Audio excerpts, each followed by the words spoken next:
Hello दोस्तों, स्वागत है आपका टारगेट एसएससी 2020 में। आज हम डिस्कस करेंगे एसएससी स्टेनो 2020 इंग्लिश सेक्शन के बारे में। ठीक है, इससे पहले हम डिस्कस कर चुके हैं रीजनिंग और जीके के बारे में।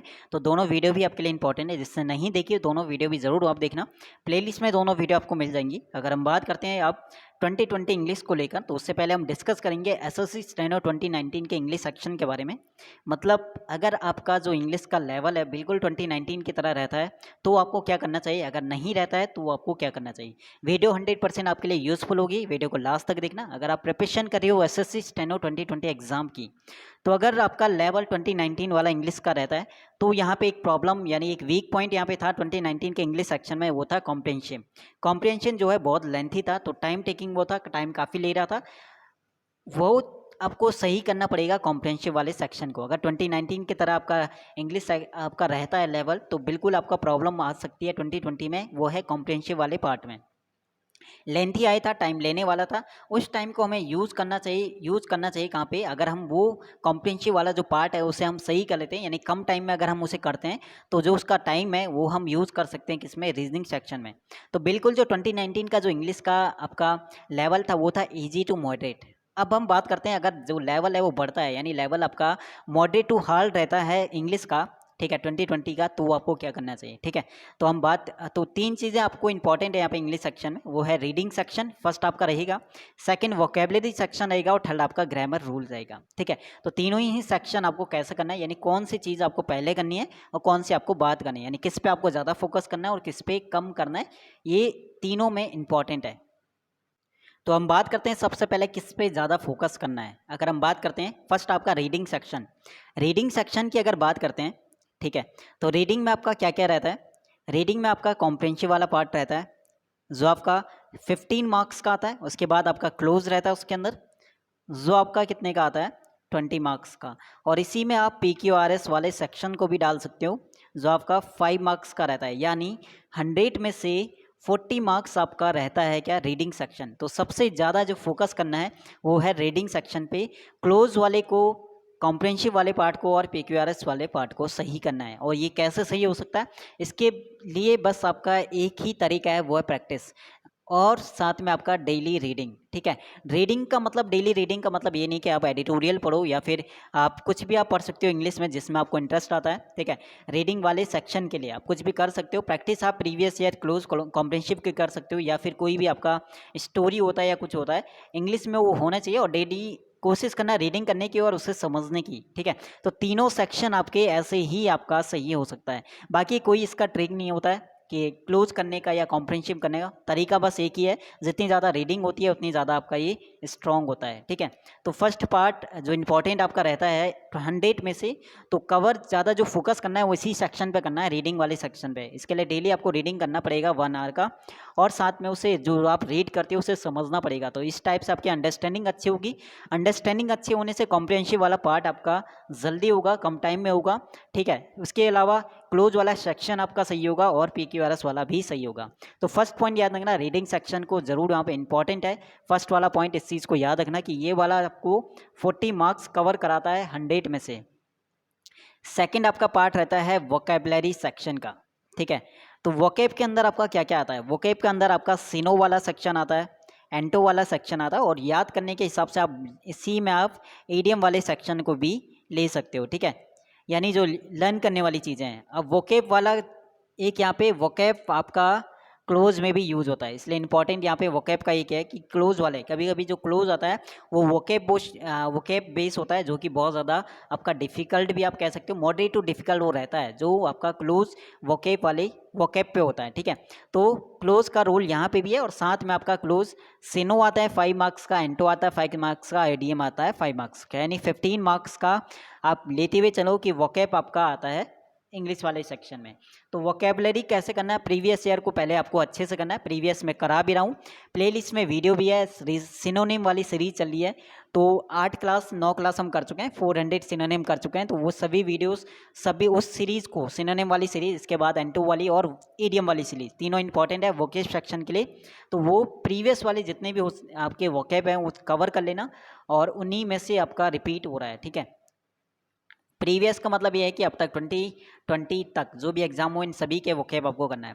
तो सेकंड आपका वोकैबलरी का यूज़ साथ में इंपॉर्टेंट भी है। वोकैब सेक्शन आपका क्लूज में भी यूज होता है। अगर क्लूज आपका वोकैब बेस आता है, कहीं ना कहीं वोकैब सही होगी तो वो वाला क्लोज भी आपका सही होगा, ठीक है।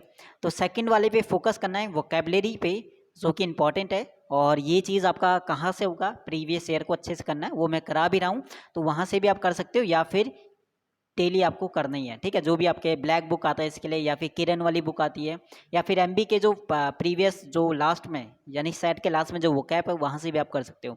एमबी किरण की अगर वोकैब आपने अच्छा कर लिया, ठीक है, तो इससे बाहर कहीं आपका एग्जाम में नहीं आएगा। एमबी और किरण को अगर अच्छे से उसकी वोकैबलरी कर ली तो उससे बाहर नहीं आने वाला, ठीक है। तो वोकैब सेक्शन को आपको करना है, यहाँ से आप कर सकते हो।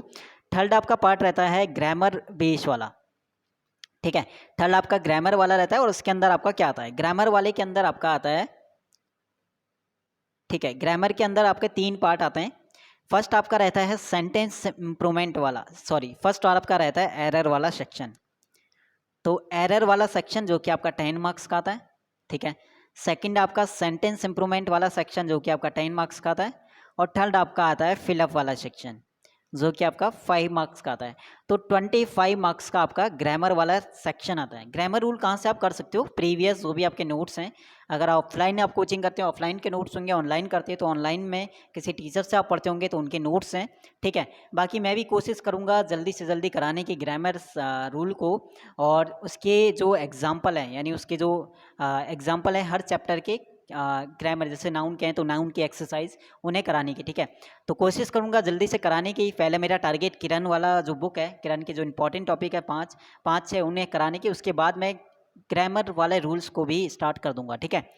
तो एरर वाले सेक्शन आपका ग्रामर रूल से ही कनेक्ट है, सेंटेंस इंप्रूवमेंट आपका है, और साथ में फिलअप है। इन 25 मार्क्स आपका ग्रामर रूल्स कवर कराता है इंग्लिश सेक्शन में, ठीक है। तो ये चीज़ आप कहाँ से कराए, एक बुक है नीतू पैरामाउंट वाली बुक है, प्लेन टू पैरामाउंट वॉल्यूम 1, तो वो अच्छी है, बाईलैंग्वेज आपकी बुक है, तो वहाँ से आप कर सकते हो, या फिर आपके क्लास नोट्स हैं, और मैं भी कोशिश करूँगा कराने की। तो ये चीज़ें हैं। अब यहाँ पे बात करते हैं, हम मॉक टेस्ट की बात करते हैं। अगर आप मॉक देते हो या वहाँ पे स्कोर में प्रॉब्लम है, अगर हम मॉक की बात करें तो मॉक के लिए आप कोई भी मॉक यूज़ कर सकते हो, ग्रेड एफ या फिर टेक्स्ट बुक। ग्रेड एफ आपका, ग्रेड एफ अगर आप मॉक के लिए यूज़ करते हो तो अच्छी है। टेक्स्ट बुक से ज़्यादा मैं थोड़ा सा कहूँगा कि आपका सही है ग्रेड अप वाला, ठीक है। आप टेस्ट लेकिन खुद से भी एक बार मॉक लगा लेना, एक एक जो फ्री वाले सेट हैं टेक्स्ट बुक वाला ग्रेड अप वाला, वो आप लगा के देना। उसके बाद आप देखना कि कौन सा वाला आपके लिए सही है, तो कोई भी आप यूज़ कर सकते हो। मॉक आप जब लगाओगे तो उसके बाद मेन वहाँ पे है, सबसे इंपॉर्टेंट है एनालिसिस करना। स्कोर वहाँ पे मायने नहीं रखता, उससे ज़्यादा मायने रखता है एनालिसिस, ठीक है। स्कोर तो इंपॉर्टेंट है लेकिन उससे ज़्यादा इंपॉर्टेंट है एनालिसिस करना, ठीक है। तो एनालिसिस करना, वहाँ पे जो सेक्शन में प्रॉब्लम आती है उस पर फिर फोकस करना है, वो चीज़ वहाँ पे इंप्रूव करना है। एनालिसिस अब करोगे तो मॉक की एक अलग से नोटबुक बना लेना, ताकि वहाँ पे जो मिस्टेक हो रही है उन मिस्टेक को उस नोटबुक में नोट करना, ताकि एग्जाम टाइम पे उस चीज़ को आप रिविजन कर सके और एग्जाम में वो गलती ना हो। तो सेम आपका रीजनिंग का भी एक नोटबुक बना लेना, और वही चीज़ आपको करना है इंग्लिश सेक्शन के लिए। तो जो भी वोकैब आती है उसे नोट करना है। एनालिसिस जब आप करोगे क्यों गलत हुआ, कैसे हुआ, नेक्स्ट टाइम शायद वो क्वेश्चन उस टाइप का क्वेश्चन गलत ना हो, वहाँ से वोकैब भी आपकी इंप्रूव होती है। तो काफ़ी चीज़ें हैं जो मॉक से आपका सही हो जाता है। तो मॉक लगाना ज़रूरी है। मॉक आपका तब लगाना जब आपका पूरा लगभग काफ़ी सिलेबस हो एग्ज़ाम से पहले, और वीक में कोशिश करना है एक मॉक लगाने की, वीक टू वीक, ठीक है। कम से कम 2 हफ्ते में तो आपको एक मॉक लगाना चाहिए, ठीक है। मॉक से कहीं ना कहीं ये रहता है कि एक प्रैक्टिस भी होती है और पता भी चलता है कि कितनी प्रिपरेशन हो रही है कितनी नहीं हो रही है। तो ये चीज़ थोड़ा इंपॉर्टेंट था मॉक वाला रूल। बाकी सबसे ज़्यादा जो इनमें इंपॉर्टेंट है, जो चीज़ आपका इंग्लिश इंप्रूव कराएगी, और जो मैंने स्टार्टिंग में बोला था वो था रीडिंग सेक्शन। इस चीज़ को मैं बार बार बोलता हूँ कि ये चीज़ आपको सही करनी है, और ये चीज़ सही कैसे होगी, डेली आप प्रैक्टिस करते हो तो उसी चीज़ से आपका सही हो सकता है। ऐसा कोई भी पॉइंट नहीं है जो मैंने गलत बताया या फिर जिसमें आपको लगे कि ये चीज़ नहीं, ये चीज़ गलत है, तो वो चीज़, कोई भी पॉइंट आपको लगता है कि गलत है तो वो चीज़ आप कमेंट सेक्शन में बता सकते हो, या फिर टेलीग्राम में। एक और इंपॉर्टेंट चीज़, आप में से कोई भी नया हो तो टेलीग्राम को ज़रूर आप ज्वाइन करना। टेलीग्राम का लिंक मिलेगा डिस्क्रिप्शन में। वहाँ पे ये है कि आपका कोई क्वेश्चन होता है तो वो भी आप पूछ सकते हो, या फिर कोई डाउट होता है तो वो भी आपका, ठीक है, या कोई एग्जाम से रिलेटेड कोई क्वेश्चन होता है तो वो भी आप पूछ सकते हो, ठीक है। बाकी इंग्लिश के लिए जो इंपॉर्टेंट लगा मैंने यहाँ पे बता दिया आपका, कि क्या क्या इंपॉर्टेंट है, क्या चीज़ आपको पहले करना है, क्या चीज़ आपको बाद में करना है। और अगर मैं लेते चलूँ इंग्लिश सेक्शन में, तो आपको जो टारगेट करना है वो मॉडरेट टू डिफ़िकल्ट लेते हुए चलना है, ठीक है। यानी प्रिपरेशन आपको मॉडरेट टू डिफ़िकल्ट लेते हुए करना है, ताकि ईज़ी आएगा तो ईज़ी आपका हो जाएगा। लेकिन अगर मॉडरेट टू डिफ़िकल्ट, अगर ईज़ी आपका प्रिपरेशन लेते चलोगे तो कहीं न कहीं प्रॉब्लम आएगी, अगर लेवल आपका मॉडरेट आता है या फिर डिफ़िकल्ट आता है तो 2020 के लिए ऑल द बेस्ट। और इम्पॉर्टेंट चीज़ ये है कि वैकेंसी अच्छी है आपका। ग्रेड डी की बात करें तो मैं हर बार बोलता हूँ बहुत अच्छा चांस है यहाँ पे। ग्रेड डी की बात करें तो 757 है, बट अगर टेंटेटिव है तो 800 प्लस आपका हो सकता है। ग्रेड सी की बात करें तो 85 है और 100 प्लस अगर ये आपका हो सकता है। तो वैकेंसी अच्छी है, जिसका भी एग्ज़ाम है 2020 का, तो बहुत अच्छा यहाँ पे मौका है, इसलिए हर एक टाइम को यूज़ करना। कोई भी क्वेश्चन होता है वो चीज़ आप पूछ सकते हो। मैं कोशिश करूँगा ज़्यादा से ज़्यादा हेल्प करने की, और कर भी रहा हूँ। जितना हो सके उतनी ज़्यादा वीडियो बनाने की और जल्दी से जल्दी किरण वाली बुक को ख़त्म कराने की, ठीक है। बाकी कोई क्वेश्चन आपका रहता है तो कमेंट सेक्शन में आप पूछ सकते हो। ऑल द बेस्ट एग्ज़ाम के लिए, प्रिपरेशन अच्छा रखो, और बाकी साथ देते रहो इसी तरह जिस तरह आप, और कंटिन्यू हर एक प्लेलिस्ट को ज़रूर चेक करना। प्लेलिस्ट में बहुत सारी ऐसे वीडियो हैं जो आपके लिए यूज़फुल होगी, हेल्पफुल होगी, तो वो आप देख सकते हो, ठीक है। बाकी धन्यवाद, ऑल द बेस्ट, शुक्रिया वीडियो देखने के लिए, इतना साथ देने के लिए, और प्रिपरेशन पे ध्यान दो ज़्यादा।